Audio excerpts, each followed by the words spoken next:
Hello guys, sinabatan na naman po kakapaniwalaan kasi may napanood akong bata. Dito na kasi hinugot, nalapit dito sa wire.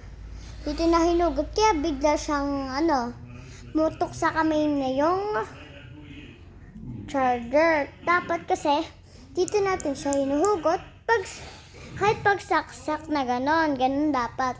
Paghugot, dito pa rin ang hawak. Tapos pagsaksak dito pa rin ang hawak natin. Kaya ganun ang members natin.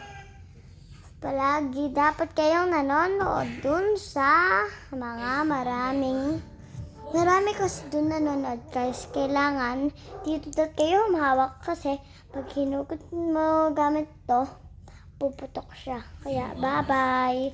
Yun lang po kakaalam natin. Bye-bye. Bye.